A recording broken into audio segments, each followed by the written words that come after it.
I don't know about you, but I'm really excited. So much that can happen. And I like that analogy of if 10% means there's 90% potential yet to be fulfilled. Right, ladies and gentlemen, we're going to move on now. And I'd like to call upon my panel to join us for the next conversation that we're going to be having. And whilst they're coming up, I'll be able to start sort of preparing you for this conversation. And what I'd like it to be is very interactive, because for it to work, all of us need to be involved in that equation. So if I could just make sure that... is our minister here? Yes, good to have you, sir. Great. I want you to sit right here, because you're going to be in the firing line more than anyone else. All right, so... Right, so what is this particular conversation about? Some of you may have heard mutterings in the corridors about something called the Smart Africa Manifesto. Well, this is the moment that it comes to life. We're going to hear a little bit about what it is, why it has come into being, and what role government, public sector, other bodies, and you here can have in that particular conversation. If I could just speak a little bit about the preamble to the Smart Africa Manifesto document itself. They talk about there being an appreciation that ICTs continue to play an increasingly important role in the socio-economic development of our continent, and a recognition of knowledge economies and the potential that they bring, and the opportunities that they have that we must embrace and certainly should not miss. Earlier on, we heard about the progress, and we've been hearing that as a constant theme, particularly since Connect Africa Summit 2007, the progress that's being made in this arena, and how the initiatives that are in play can help reduce poverty, improve service delivery, and create prosperity for our people. And I like Dr. Toure's view that we shouldn't be looking at alleviating anything, but rather eradicating those challenges. So let's hope that this manifesto, which we will start exploring, and I think when you hear about its detail and the thinking behind it, you'll understand that it really requires a commitment from all stakeholders, from government heads, private sector, and other bodies and institutions to make sure that we get the job done. Minister is going to speak, I think. You're going to take us through the principles, right? So I don't need to... Right. So Minister is going to be the first to speak, to share his thoughts with us about how this came into being, who owns it, why is it important, how can we use it as a vehicle to do some of the things that Dr. Toure says that we need to get done now. So, just to take you through our panel, and if you could just raise your hand, because you've all sat in different places now, and I would just say to give them a round of applause once the last person has been introduced. But we have Honourable Minister Philbert Nsengimana, who's the Minister of Youth and ICT in Rwanda. We have next to him Mr. Mukhisa Kituyi, who's the Secretary General, United Nations Conference and Trade and Development, UNCTAD. Thank you very much indeed. Next to him we have Ashish Thakkar from the Mara Group, and he really best represents entrepreneurship, particularly in this sector, and I'm looking forward to hearing how ICTs, and particularly entrepreneurship and private sector can function. Thank you very much indeed. Next to him is Sergio Scibaldi, who's a public sector cloud sales lead, Middle East and Africa Microsoft Corporation. Thank you very much indeed. Next to you is Paul Talley, who's the CEO Africa for Vanu. And next to him we have Chris Veen, who's the Chief Innovation Officer for Global Information and Communication Technology Development at the World Bank. Thank you very much indeed. And next to you, we say a very warm welcome to Mr. Hong Jin Kim, who's the president of G&E Group Korea Telecom. Thank you very much. Angyong Hashimika, welcome to you. Okay, so the way I'd like this conversation to happen, I'm not going to get them to make pronouncements for too long, because I really want us to have a conversation and involve as many of you as possible in this conversation. So I'm going to ask our panels to say their first few words, first thoughts from the many different hats that we have here. So we have entrepreneurs, we have private sector, we have public sector, and we have software providers, a whole mix of people to try and help us, I guess, find a way to make sure that this document, the Smart Africa Manifesto, has life, that it isn't another piece of paper that we'll be discussing in 2020 that, you know, do you remember in Kigali, we sat, we had a good time, we had drinks. What was that document again? Africa Smart? It must have life. And so hopefully, between us and with you as well and your help, we can discuss ways to make sure that that happens. But I think the best place to start is to ask Minister to share with us how this manifesto came into being, what's on it, and what it can mean for us as a vehicle moving forward. So, Minister, perhaps you can start and share your thoughts with us and take us through this Smart Africa Manifesto. Thank you, Peter. I note your previous remark that we don't need to talk for so long to get the audience engaged. So I would say that with the futuristic talk that Dr. Ture just laid ahead of us, he really touched on the most important points and why today is a turning point for Africa. So I will go through the key principles that underlie this manifesto. And I count on everyone to make it a living document, as you just suggested. I think today there is no room for business as usual. We need to accept that there has to be some shifts to be made in our mindsets, in the way we talk about the role of ICT, and in what we do, where we invest, where we focus our energies. Now, many people used to think about ICT as a tool, which means that you can go ahead and make all your plans and go backward and find among the different tools that are available on a shelf and choose one that you want to use. And I think today ICT is more than a tool, it's an environment. So this calls for a tighter partnership between the economic development planners and practitioners with ICT people.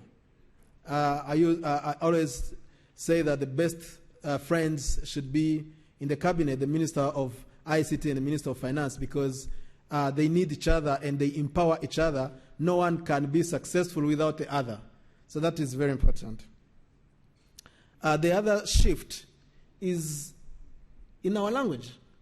So many people, we all use that. We talk about what ICT can do. But ICT is always doing amazing things here in Africa and all over the world. In Rwanda, ICT is saving lives. We've got very simple SMS applications that people use to get emergency assistance, to get ambulance, to help mother deliver safely. So let's start talking about ICT with confidence, because we've seen what it has done. It is changing our lives. And then finally, I think there has to be a shift in action in the things that we focus on. So I'd like to say 5 things that we need to focus on. One is services. Service standing for content and applications. Dr. Ture talked about it. Second is putting the private sector first. He again talked about it. It's a blessing to invest and make money in Africa as anywhere in the world, and it's not a sin. Third, we need to focus on connecting our rural areas, but also connecting our regions and countries and capital cities. but also building reliable networks. Fourth, focus on education, entrepreneurship, and employment through innovation and youth empowerment. Five, again, there is nothing that Dr. Ture didn't talk about. It is about promoting more affordable and accessible and available ICT services. Now, when you think about all those principles, we have extracted 5 pillars that we propose for your comments today and your inputs that are going to underpin this manifesto. The first one is the 2015, post-2015 development agenda that is in the making. We want to see ICT cross-cutting everything, enabling everything. And that's where the word smart comes from. Everything needs to be smart. Secondly, we need to finish the unfinished business of broadband, universal broadband in Africa. There is a long way to go, and we need to keep making broadband available. Third is to use ICT to make Africa's governance smart, more accountable, more efficient, open, and transparent. Fourth, again, is to put the private sector first. I will not overemphasize on that. And then the last one is to use ICT to make our development sustainable, inclusive, empowering our women and young people, basing on power of ICT to safeguard our environment, clean energy, manage our e-waste, also use it to face any disasters that can arise and take lives. So those are the principles that underpin this Smart Africa dream. We could be talking about smart schools, smart healthcare, smart education, smart government, smart businesses, smart environment, smart towns and villages, smart girls and women. And our big leaders are going to dream tomorrow. Why can't we start dreaming now, even if some of you are still awake? But let's dream. Let's dream about a smart education in Africa. Imagine walking into a primary school in a remote area and you find a classroom and also meet kids on the road. They have their tablets. They are connecting among themselves. They are accessing contents located somewhere on the cloud they don't know even. They are playing as they learn in a remote rural village of Africa. It is possible. Every child, not just the head boy or the teacher. Let's imagine a local market somewhere in a suburb, which is completely cashless. So you come to sell your milk, you tap your phone with the phone of your buyer, and then you go on to buy your maize. No cash, nothing. Let's talk about a local government office, completely paperless. You get there, you wonder what has happened. No paper, everything. Everyone has either a mobile phone or a tablet, and that government is 24 hours available. It's self-service, it's open, it's transparent, it's responsive. So that's the dream. If you allow, that's my dream. Thank you. All right. Just before I move on to our next panelist, perhaps if in just a couple of sentences, if you can give us just a little bit of background of how this manifesto came to being and what your expectation from all of us is. Well, this manifesto, we all know that if people meet in a great gathering like this, they need to have a milestone set. We developed this manifesto when we saw the report from the Connect Africa Summit, this beautiful report that was done by the African Development Bank. And we realized that when people are committed, when minds are aligned, when statements are made by leaders, implementation and execution and investment and everything else follows. So we said, what is it that we are going to come up from Transform Africa that is transformative? So we set out to draft this document. As I said, it has 5 pillars. It touches on the next stages of development of ICT. So what we would like to see is a very strong endorsement from this room. It's an enrichment of the document that will go to the heads of states tomorrow for further endorsement, and a living document, something that everyone takes back according to what you do in your business, where you stay, whether you're in government, whether you're in the private sector, whether you are in the civil society. This document should make a lot of sense to you. It should contain unprecedented opportunities. It too should tell Africa where opportunities are and where investments need to be made. All right, Minister, thank you very much indeed. And I've allowed him to speak a little bit longer than I'm going to allow his partners up here, because I think we just needed to set the stage and the scene for the conversation that's going to take place. So, gentlemen, I'll start with you, Mr. Kituyi. From where you sit and the environment that you are, we've got some action plans, we've got some pillars. From where you sit and your observations, your immediate thoughts, and perhaps what can we do? Okay, thank you very much. First of all, my sense is ICT, powerful a tool as it is, has to be seen within a package of delivering as one across the region, across the continent. And to deliver as one, a number of challenges come immediately. First of all, I believe that if you have no destination, you cannot get lost. After 50 years of Africa's liberation period, of wandering in the wilderness, we have seen Africa's economic institutions deployed at the service to Africa's politics. So we have to have a clear statement of dedicating Africa's politics to the service of African economy. Before I start saying, now we define economic, not political goals for our collective application. A number of other things are important. Challenges in the air, both within and outside the ICT industry. Number one, after the 20 years lost thanks mostly to structure adjustment, we've just gone through a decade or so of jobless growth. So we see statistics of doing well economically, but plummeting employment possibilities. A restive, uncertain, almost hopeless youth, 70% of the population of Africa. So we have to say we deploy technical tools for the creation of a livelihood and a hope for that generation of Africans. Secondly, global trends today suggest some fundamentals that have to inform our dialogue about where to insinuate ICT policy and practice.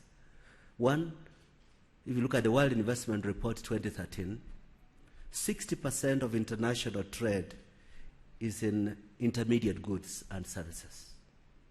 And that means as global value chains become important, Africa must be weaned of its overdependence on commodity trade. Commodity trade, which is mainly extractive and has limited spillover to the rest of the economies. ICT is a powerful tool to be deployed in this regard. Related to this, even in ICT itself, in the computer sector itself, two major trends are emerging from global research. One, that if you look at places like the US, up to 40% of investment in research and development in computer sectors in software. In Africa, it is 4%. We are still at the level of infrastructure at the expense of the invisibles. And globally, industry players will tell you the invisibles are having a much higher return than the visibles. That if you are insinuated into places like Twitter and Facebook, you see the value of the intangible as a driver of enterprise. So we have to collectively start rationalizing what we put into this. Now, on the positive side of what we've been able to do, one, innovation has no geographical boundaries.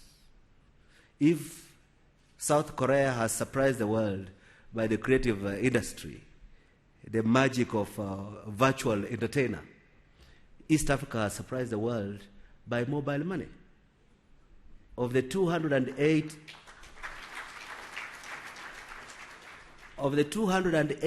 mobile money deployments around the world, a whole 10% are in East Africa. And this region has some of the most innovative and dynamic value addition to the platform of mobile phones.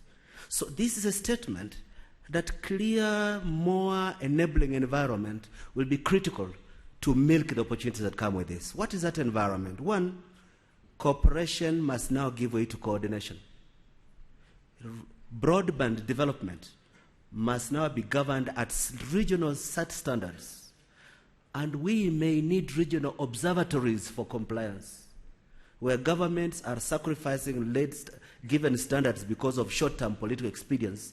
There must be a collective voice of, you are letting us down. Spoken to them. Related to this, if you look at the possibilities and trends in cloud computing today, you see two things. The first one, you see that the large and prestigious departments of IT in ministries and enterprises are substantially under threat because of the de-domestication of computing services. But then it also comes with a challenge.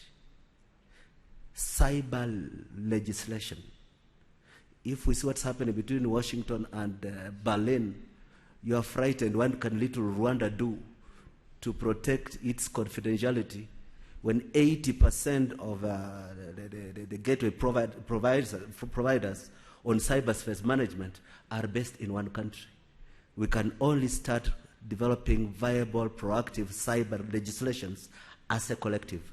We at the United Nations Conference on Trade and Development hold firmly that sound policies, appreciating today again that the developmental state should never be put under threat like we did in the 80s and 90s, that the state must drive partnerships with the private sector, but new emerging technologies can only serve sustainable value addition to our economies, livelihoods to our people, if we are consciously planning, engaging them in policy. Finally, I want to mention one thing that's important to me.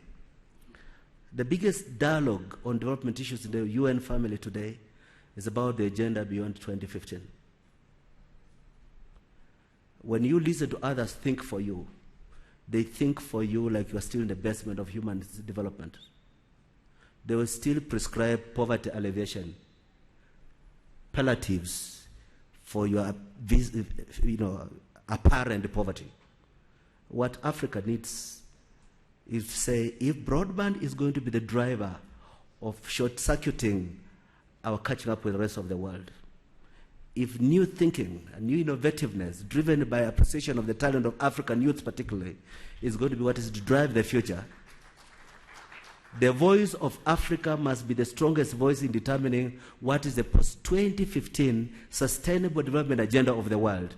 And it must be driven by an appreciation that we want solutions that make sense in 2030, not 2000. Thank you. Thank you very much indeed for your thoughts there. And we move very quickly to Ashish. You're an entrepreneur. Tell us what your thoughts are with this kinds of manifesto as a businessman and somebody that's benefited, I guess, from the ICT. Thank you. I just got back from the US, and somebody asked me a question then. They said, when is Africa going to catch up? And I looked at them and I said, we're not going to catch up. We're actually going to lead the way, right? And ICT is going to be our enabling tool. So I'm very excited about the Smart Africa Manifesto. I think it reinforces what, the foundation that's been laid on the continent for so many different things, from financial services, as Mr. Kituyi touched on, the mobile money revolution has been, we've kind of created that from this region. So in that respect, when you think about the number of people who have never been to a branch but have banking on their phone, we truly are leapfrogging in the literal sense. So, that's from financial services to healthcare, as the minister said, saving lives, giving information, diagnostics, solutions, from, agriculture to actually giving information to the farmers about pricing, commodities, weather patterns, all of that information, to education, the access of it, the affordability side of it. Entrepreneurship is something you touched upon, and I think job creation is going to come out of it. The Mara Foundation has created a mentorship platform, which is currently online, but is going to be taken on mobile before the end of this year, But while it's online, we provide training, mentorship, guidance, advice, hand-holding, support, all of that to entrepreneurs for free on the internet, which is going to be on mobile, from Nokias to Blackberries to iPhones and Androids. But even right now, while it's not even on mobile, we have about 180,000 businesses in Africa which are benefiting from it. So that's truly because we've got this platform. Transparency. I think that's one of the key factors which the Smart Africa Manifesto also touches on, is that it's going to give a voice to the people in the true sense.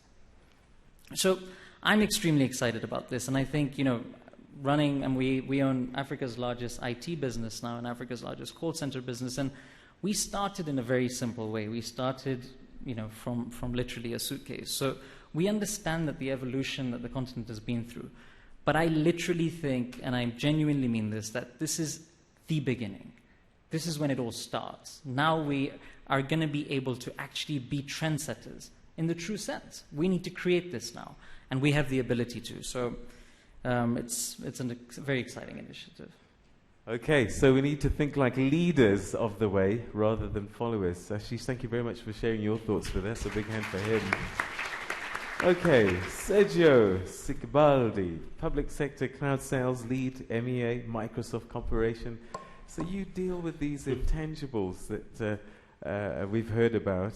How do we, in this Smart Manifesto era, get us to develop some of that stuff? All right. So very, very interestingly, what we could do is have a look at how we take the words and produce some facts. And my role is a National Cloud Director, so what I do, I advise governments on how to put together a national cloud infrastructure for the country, in the country.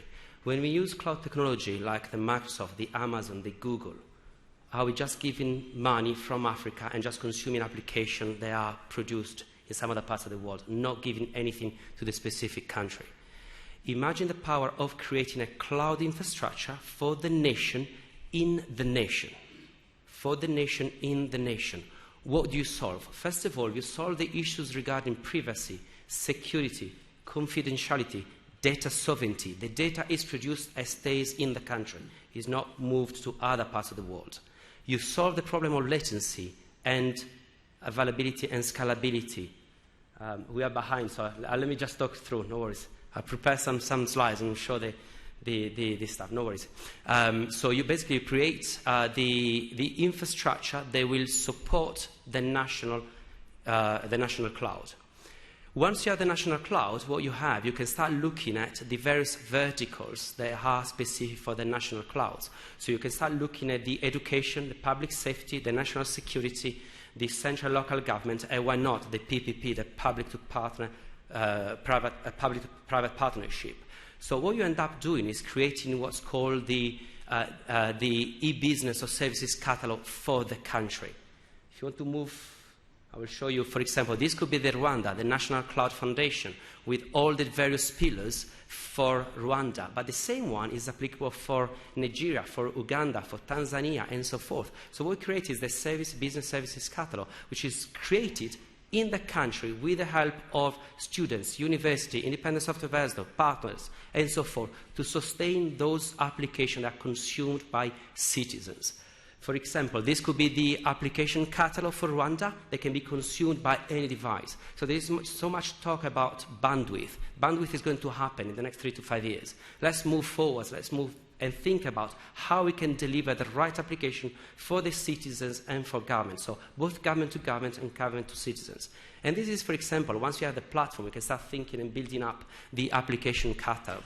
I talk to the Ministry of Health, they are talking about e-health or e-government. So once you have the application, the foundation, delivering those projects, it becomes much, much, much easier. If you think what Apple, what Android and Google and what Microsoft have done, do you think they've built those hundreds of thousands of applications? No, what they've done, they've created a foundation, the cloud foundation, and allowed all the students, SMEs, partners, ISVs, to build those applications.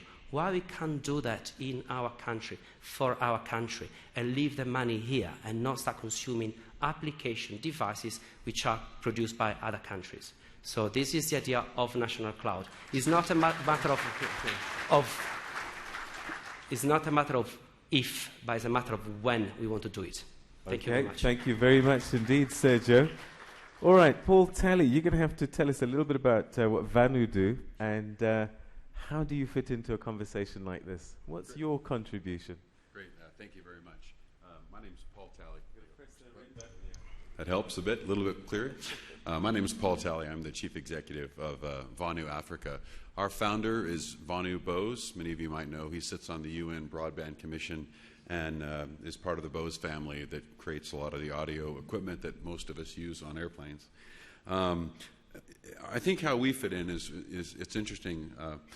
The Honorable Minister, as he demonstrated or conveyed to us the 5 pillars for the Smart Africa Manifesto, the third pillar, focus on connecting rural Africa, that's exactly what our business does. So we have developed a very interesting and unique solution that allows us to go into a village of 1,200 people, and we look for villages with no power, no electricity, no cellular connectivity, no internet connectivity, and we're able to, without any cost to the government, we're able to put in a small 15-meter tower and light up that village with cellular voice, cellular data, internet, Wi-Fi, hotspot, and telephone charging at the base station of each of those devices. So our mission is to go out into the smallest rural communities. So when it comes to the 5 platforms, I think each of my colleagues has addressed each one of those platforms. And I'd like to speak a little bit about the rural aspect, but I do want to stop briefly on putting the private sector first, which I think is very important. And I think everyone should applaud what Rwanda has done. In 2009, Rwanda was 143rd out of 183 countries in the World Bank's study on countries to do business with, countries where it's easy to do business. And then this year, they were 52nd. So that's an incredible amount of progress. So I think in terms of your second pillar, Minister, I think you've already put things well in place, and there's great opportunities to move that forward. I think what's happening in Africa, and I've been working in Africa for 5 years, and I've worked in most countries on the continent, is in the major markets where there's population density, in the major cities, the telecommunications and the cellular and the internet providers have jumped in and really created a good, solid foundation. What we're focused on is the rural areas. In Rwanda, 80% of the population does not live in the urban areas. They live in the rural areas. In Nigeria, 50% of the population lives in the rural areas, not the urban areas. And so if you look across all of Africa, if you live in a big city, you probably have some access to cellular coverage. But when you get a few kilometers outside the city, you've got nothing. So I hear stories from friends that when they were growing up, 4 or 5 years ago, kids from college, they knew what tree they had to climb at a certain time, and their friend in the other village knew what tree they had to climb so they could make connectivity. The Minister of Communications from Tanzania was speaking with me in Washington, D.C., and he would tell me about in their small villages, they have an orange pickup truck that drives through the town every day like an ice cream truck. And everyone throws their cell phone in the back of the pickup truck. The truck drives 2 or 3 hours to find the closest cellular tower. Everyone gets their messages are sent, and they bring the phones back. So, which I think is more efficient than the U.S. Postal Service, by the way, now that it's open, that is. But nonetheless, I think so. What we're focusing on is we want to go after those villages where it's not cost effective. And if you're a carrier, one of those giant macro cellular towers costs $300,000 or $400,000. In Nigeria, we calculated that to put in enough generators to cover the rural areas, you would burn 800 million gallons of diesel fuel a year to get the gas, the diesel fuel to the generators, to burn the generators and run that. Our solution runs completely on solar, and it's totally off-grid and standalone.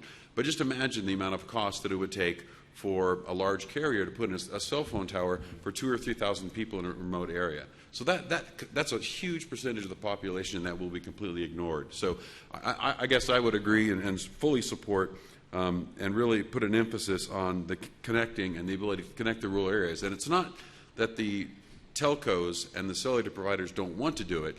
There's not a financial ability for them to do it, and there's not a technological solution that allows them to do it, even though the governments are putting pressure on them across the board. But again, I do want to applaud Rwanda, and everyone keeps saying, come to Rwanda, this is my first time, and it's magnificent. And I just find it spectacular. All right, thank you very much indeed, Paul Talley, for sharing your thoughts with us. Right next to you is Chris Veen, who's the Chief Innovation Officer for Global Information Communications Technology at the World Bank.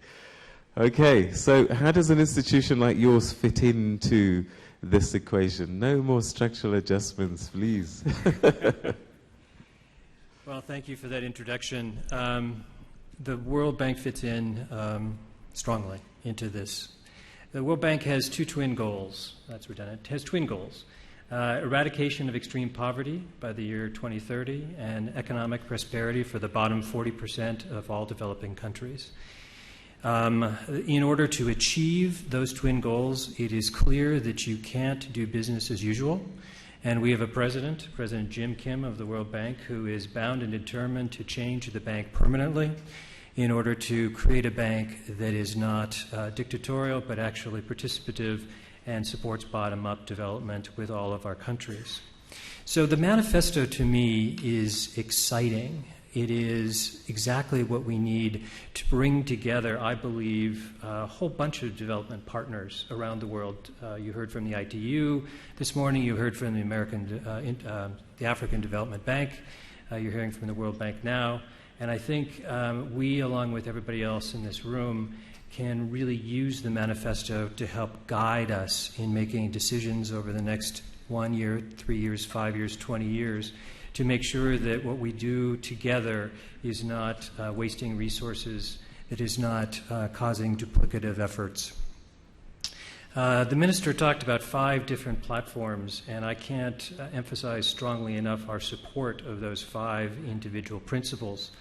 The first being that we need to be part of the economic plan of a country. I think the problem oftentimes in conferences like this is that sometimes we're preaching to the choir, an American expression. Those of us in this room oftentimes understand the transformative power of technology, but that's not always true. And I think the experience of the World Bank around the world is that oftentimes ICT is seen as a cost center. It's not seen as the enabler for health and education and transportation and agriculture. It's seen merely as a cost.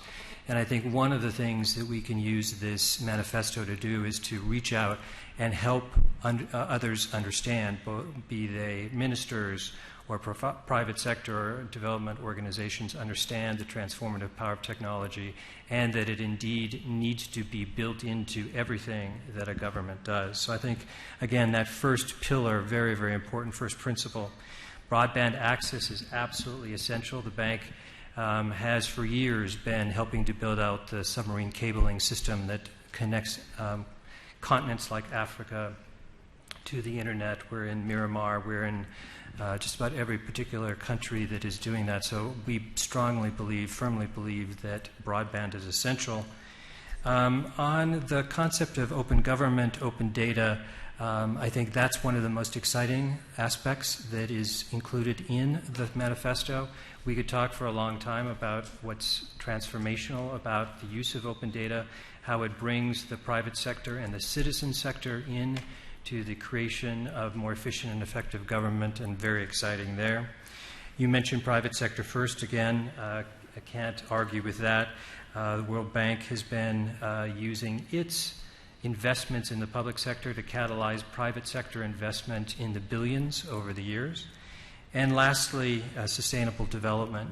I think the only twist I would add to, Minister, what you talked about in sustainable development is that what we have learned in our years of managing projects at the bank is that there is a need to perhaps borrow from business, from small business, from perhaps Silicon Valley, to understand that development and projects should be iterative. They should be developed collaboratively, and that they should be allowed to change over time. And so I think in order to be sustainable, we must rethink development. We perhaps may need to rethink government and really think of our institutions, our organizations as platforms for change, as platforms for smarter development that will take us and lead us into the next generation and the next generation after that. Thank you. Chris Veen, thank you very much indeed for sharing your thoughts with us. And next to you is the president and of G&E Group, Korea Telecom. Now, earlier on, we heard from Dr. Ture about the successes that Korea has been enjoying. And in many ways, this manifesto is, I suppose, designed to duplicate those kinds of successes. So we'll be interested to know from you, sir, what we need to do, the good practice that you put into place so that this manifesto can have life. How did Korea get it right? Okay. Actually, so it's unfair that they put me in the last seat and take all the nice words. Okay. Okay, before I leave some words, I think it's better that I explain what we are doing here. So we are flying almost 24 hours. And so KT decided to jointly invest with the Rwandan government to build a 4G vibrant network and a 4G LTE network, 95% coverage in 3 years. Very bullish, okay? That's only Korean can do. And I think under this, the infrastructure, so, you know, again, the 95% all the people can have a right to access internet. This will be the cornerstone for this country, I believe. In addition to that, we also agree to establish joint venture, another joint venture for IT and SI. Because once you build the infrastructure, we need to be able to develop many different services, all different the industries. That's it's essential because, you know, the LTE is only highway. Okay, once we build the highway, we can now walk in barefoot.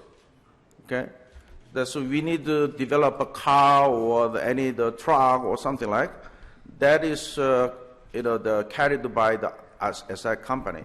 At the same time, as a head of a global business, I want to return some profit to my company sometime.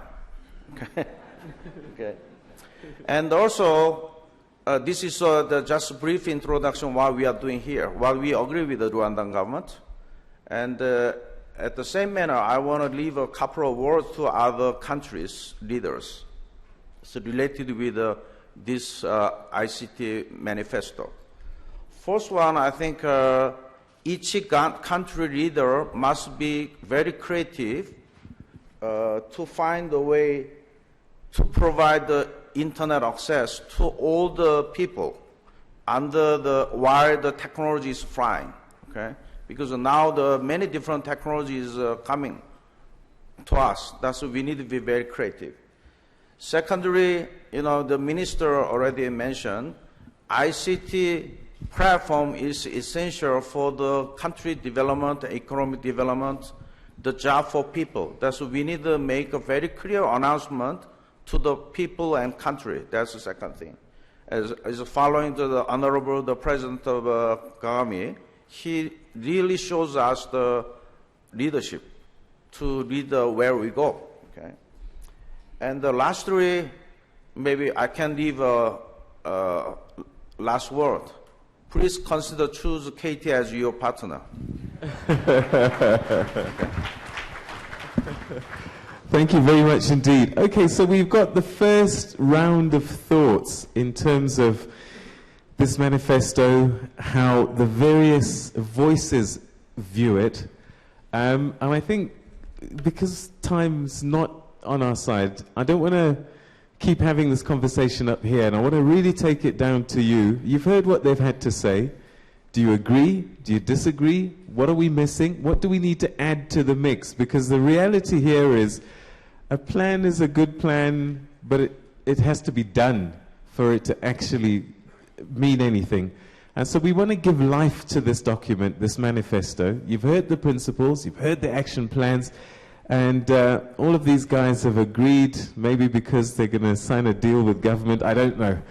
But what you need to tell us is what your thoughts are with this, and maybe interrogate some of these. So please, if we can get the microphones around, raise your hand, we'll get a microphone to you, and let's just hear some of your thoughts. And let's not leave any stone unturned here. Right, who's got the first question? Okay. There we go. Thank you, Peter. My name is Amatsiko Kahunga from Uganda and East Africa. I want to build on what Dr. Mukhisa Kituyi raised about the developmental state, because this ICT will not develop in a vacuum. And if the KT experience is to go by, what is it that the state, the East African state, can do to pick and drive development? Because we will not move if we leave it exclusively to the private sector. So Dr. Mukhisa, I would like you to expound more about the development state issue on that. All right, I'm going to do things slightly differently because I like these questions answered straight away, just in case we do run out of time. And get a microphone to the next person in the meantime. Perhaps you can answer that question. I'm going to ask you to be brief as well so we can get through as many questions as possible. Yes, thank you. The developmental state has a number of key components. First of all, that certain things don't happen accidentally. Synergies between private and public sector cannot happen accidentally. Clear, predictable commercial litigation is a critical requirement for the comfort of an investor in a country. Similarly, the infrastructure that supports services, broadband is not a luxury. The developmental state identifies priority sectors that will drive the goals that are defined collectively as eradicate extreme poverty, create employment opportunities, be on the cutting edge and maximize opportunities that come with new technologies, join others in creating legislation that defines a framework within which the aspirations, dreams, and hopes of the entrepreneurs can be realized. These are all the pool of areas, very much opposite to what happened 20 years ago, when we were told everything good is when the state privatizes everything, the government disengages. And look what it's done to the financial markets. Okay, thank you very much indeed. If you've got a microphone in your hand, you may speak. Hello, my name is Anne Babinaga. I'm from Uganda. The conversations are interesting. I just need to understand the conversations regarding the power, the solar. We've got a lot of sunshine in Africa. Are we not going to put any use to it? Is there any conversations going on to connect what you're doing and what needs to be done to the solar that look at the sunshine outside? All right, Mr. Vanu, that's your game, isn't it? Much, yeah. And then I get a ministerial comment as well after that. That would be great. Yeah, we're not by nature a solar company. We just happen to have the benefit of a very brilliant founder who created a cellular base station that's so small it can actually run on solar. And what we did is we built enough solar energy into those little micro towers that we can not only run our radio, we can create a Wi-Fi internet hotspot, and we can also charge all the cell phones and devices, tablets and other things for the people in the village and bring power in that capacity. So unfortunately our ability to produce solar is somewhat limited to the ICT services and solutions in that regard. But again, every village that I've gone into in the smallest, most remote parts of Africa, we're welcomed with a parade. Our engineers have been made honorary chiefs and kings.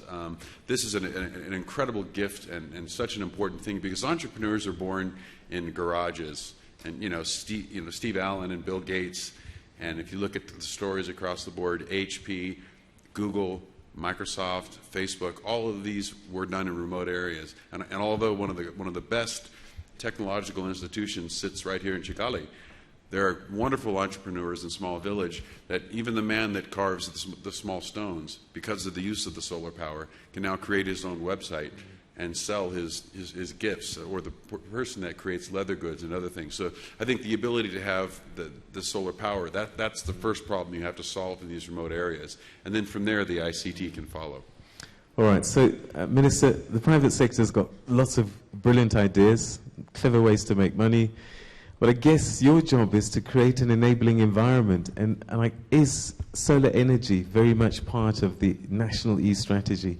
And how do we spread it across the continent? Because there's some countries like yours that are running at a pace and others are getting left behind. How do we make sure that this is a collective effort?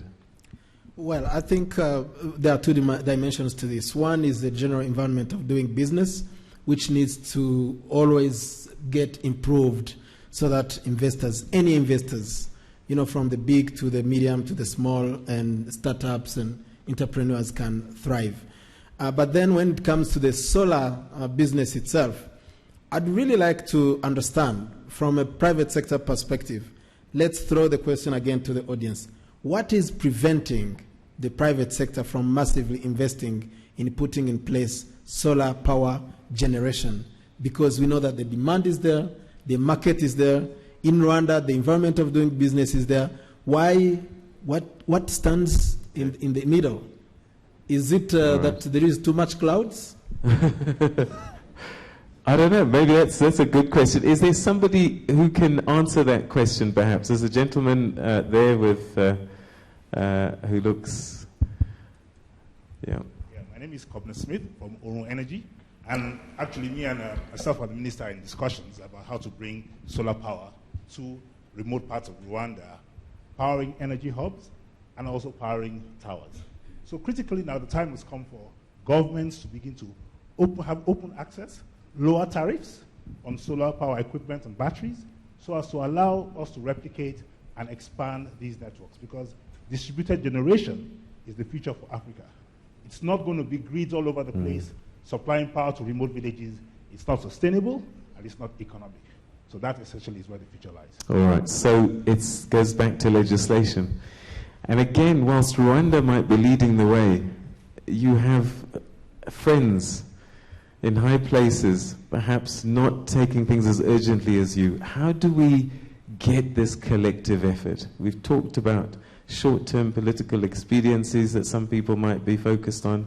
How do we get this story right so that the whole continent can benefit?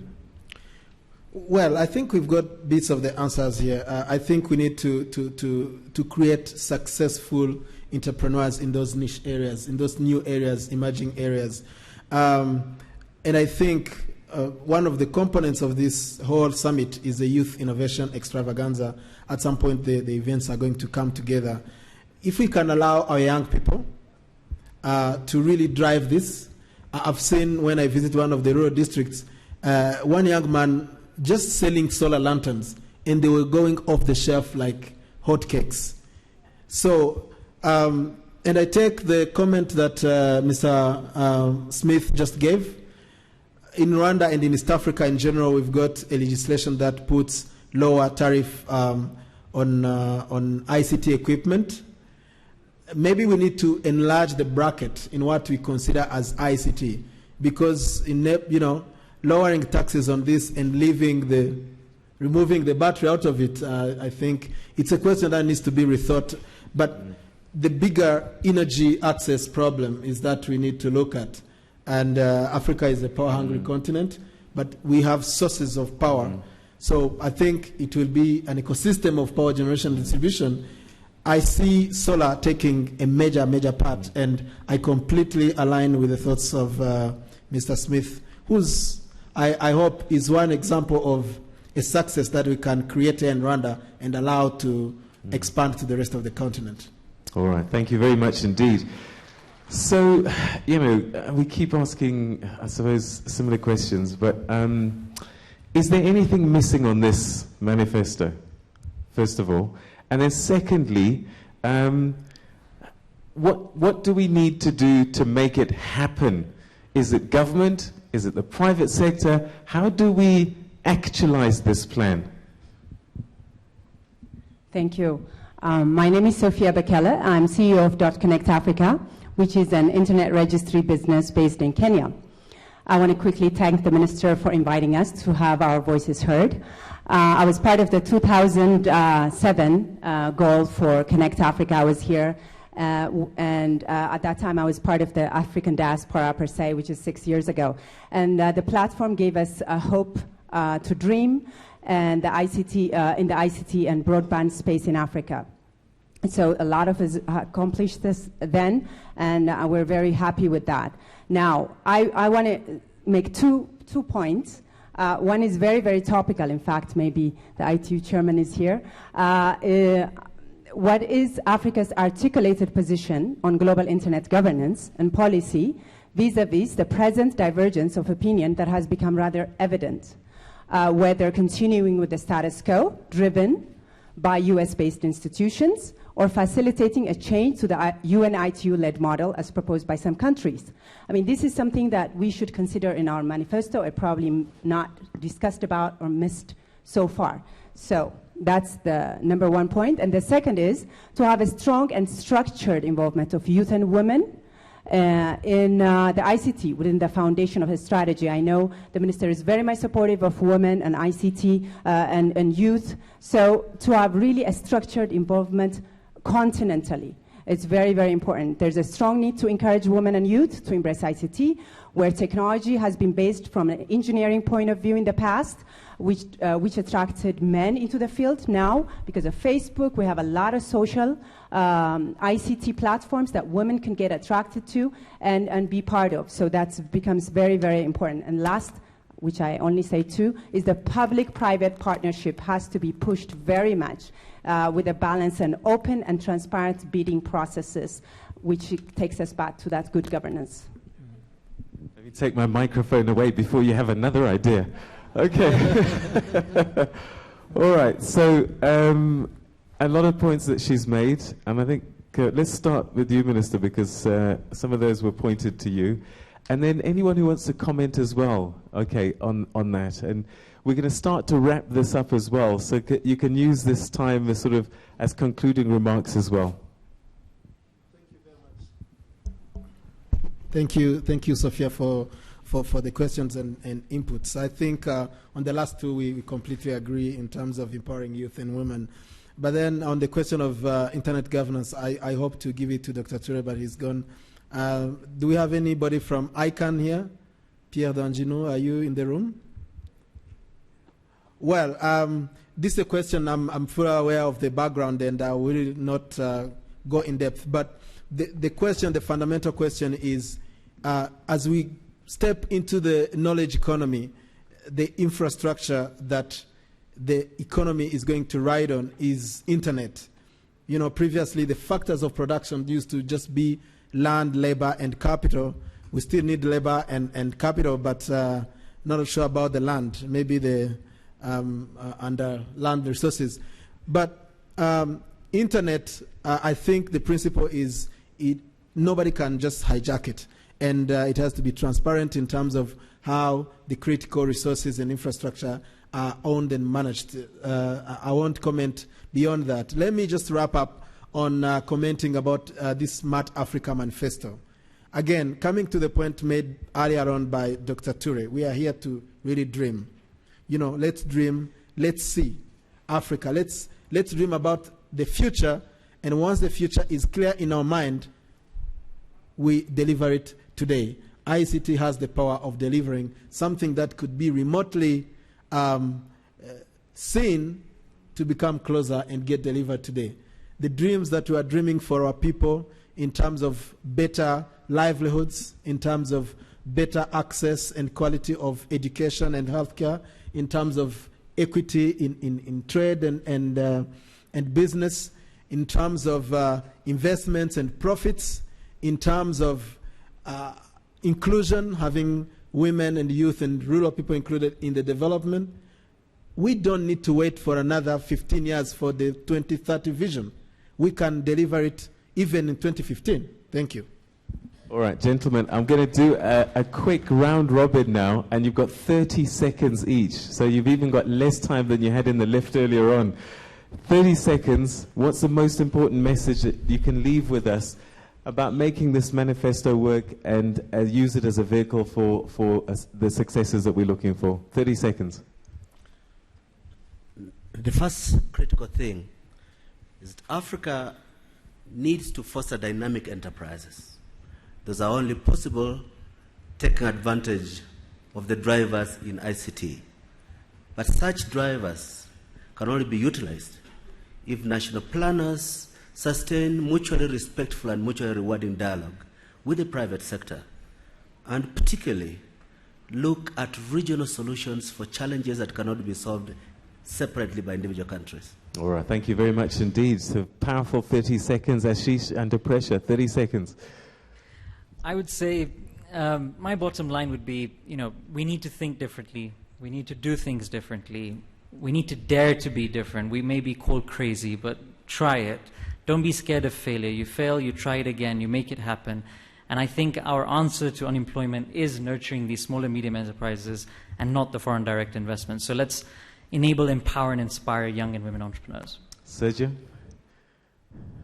For me, the way to move from words to facts is really thinking about a national cloud infrastructure. So putting together a framework for the government, by the government, for the country, where students, partners, ISVs, independent software vendors, and you name it, citizens can really build applications, can build e-services, mobile services, built in the country, for the country, with the local content. This will generate so much energy inside the country and will avoid what I call the third colonization of Africa. The first one was when the workforce was taken by the Americans. The second one was Africa was conquered by Italy, France, Germany, and the UK. The third one is happening now. Every time we buy an iPhone or an iPad and we use Google apps and so forth, we are just giving billions of dollars away from this continent to another continent. We need to think how can keep the money here. Okay.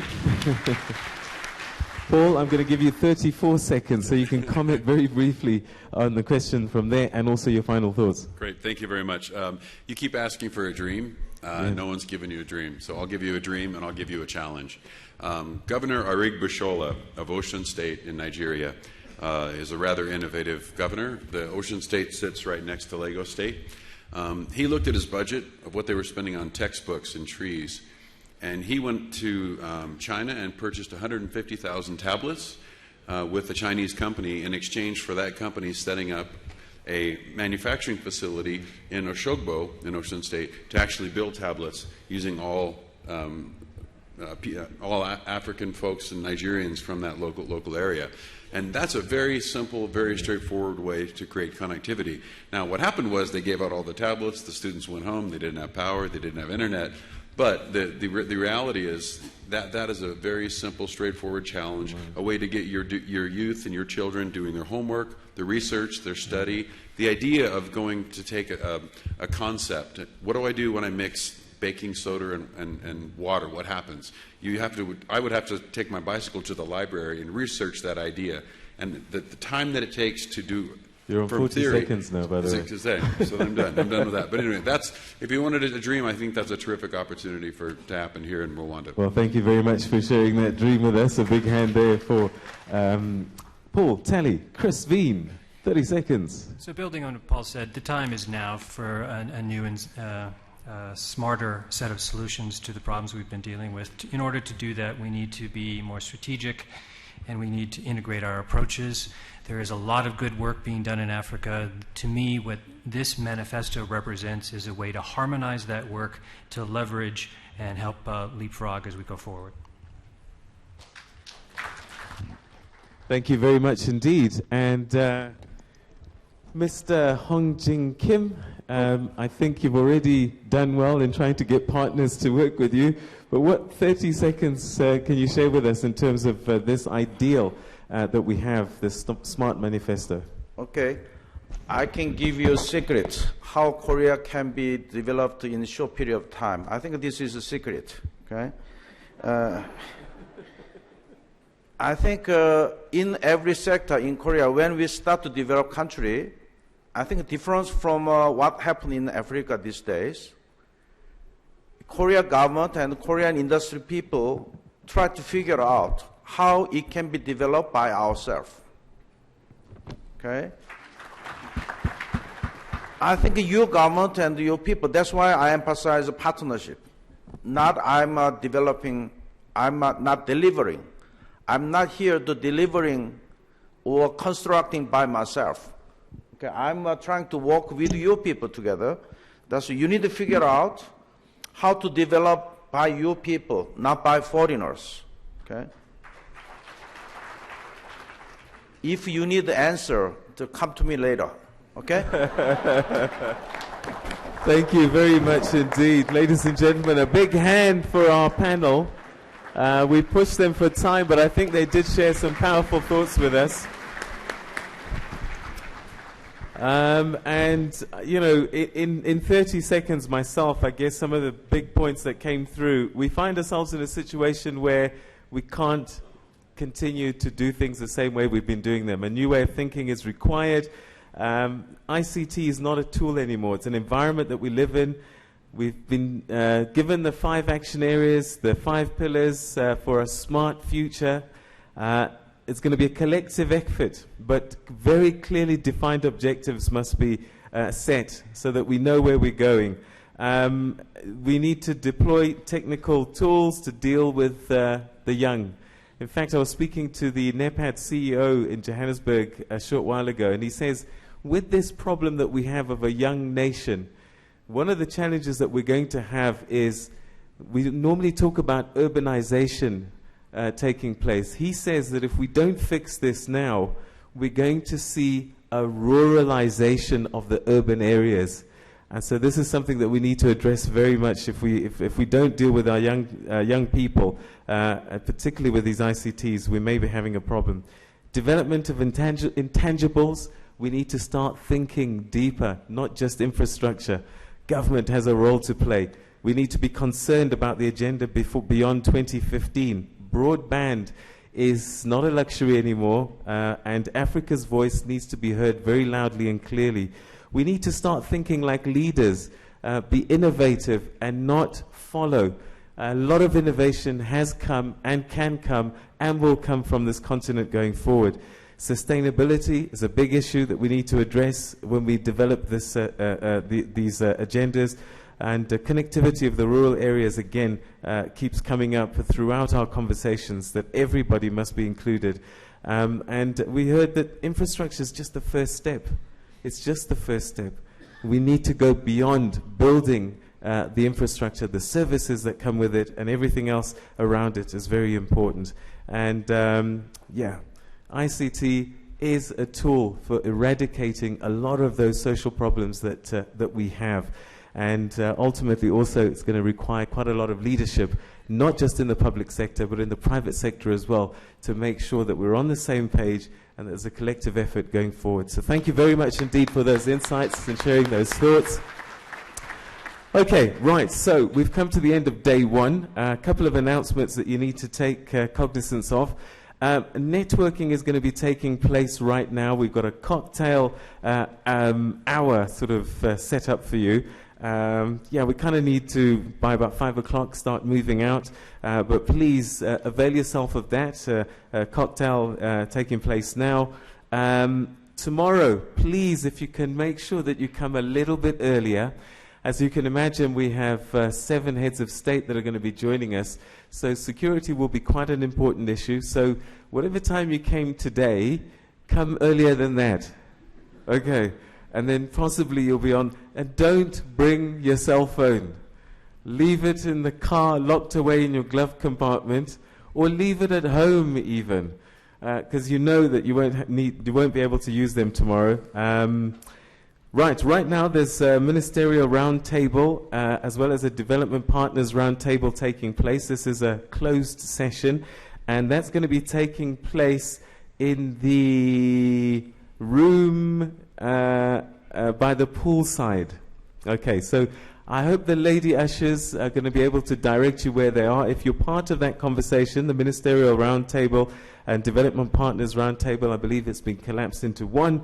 The meeting room has changed and it's going to be in the room by the poolside. And the meeting is going to start at 4:30 after a short coffee break and cocktails and networking that's going to be taking place. Right. Everybody, thank you very much indeed for a wonderful day one.